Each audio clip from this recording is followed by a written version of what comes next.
Difference between epidural and subdural haematoma.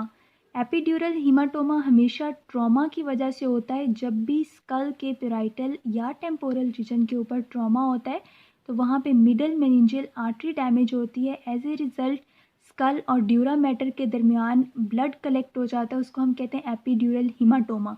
ठीक है, अब जब भी इन पेशेंट्स को सीटी स्कैन करवाते हैं इनके स्कल का, तो इनमें biconvex lens shape clot मिलता है। इस तरह से ये होती है बाय कन्वेक्स शेप। ठीक है, तो सीटी स्कैन पे बाय कन्वेक्स हीमाटोमा मिलता है and that is white colour. जब भी सीटी स्कैन पे कोई एरिया वाइट होता है मीन्स कि वो हाइपर डेंस एरिया, और अगर ब्लैक होगा that will be hypodense. Epidural haematoma में जहाँ पे क्लॉट या हीमाटोमा बनता है that area is hyperdense area. ठीक है, अब कुछ देर के बाद जब भी ट्रॉमा होता है और हीमाटोमा बनता है उसके कुछ देर के बाद पेशेंट अनकॉन्शियस हो जाता है। मीन्स कि कुछ मिनट्स के बाद, कुछ आवर्स के बाद, इट मीन्स कि उसको हम कहते हैं ल्यूसिड इंटरवल।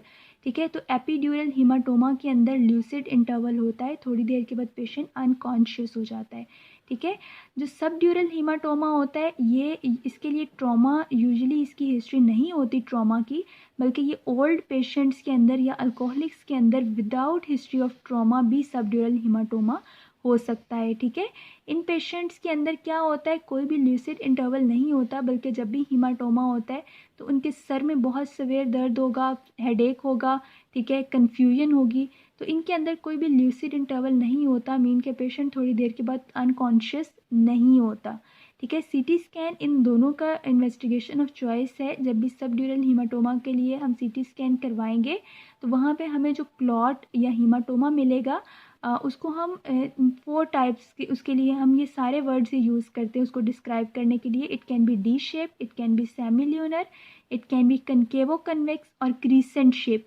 ठीक है, जब स्नैरियो में पॉइंट्स आते हैं तो उनमें ये कोई भी पॉइंट हो सकता है, इसलिए ये एक ही चीज़ है। मीन क्रीसेंट शेप होते हैं यूजुअली, जिस तरह से बहुत जो स्टार्टिंग डेज में जिस तरह से मून की शेप होती है बिल्कुल उस तरह की ये शेप होती है, लेकिन उसके लिए दूसरे नेम भी हैं। ठीक है, अब ये जो हमें एरिया मिलता है सीटी स्कैन के ऊपर, इसकी डेंसिटी वेरी करती है। स्टार्ट में ये हाइपर डेंस होते हैं, फिर ये आइसोडेंस हो जाते हैं, उसके बाद हाइपोडेंस होते हैं।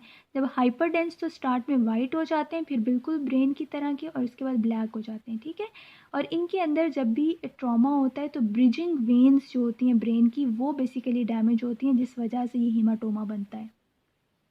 इन दोनों कंडीशंस के अंदर चूंकि हीमाटोमा बन रहा है तो हम ओपन क्रेनियोटमी करते हैं। मीन क्रेनियम के अंदर एक होल बना के जो भी हीमाटोमा है उसको हम ड्रेन कर लेते हैं।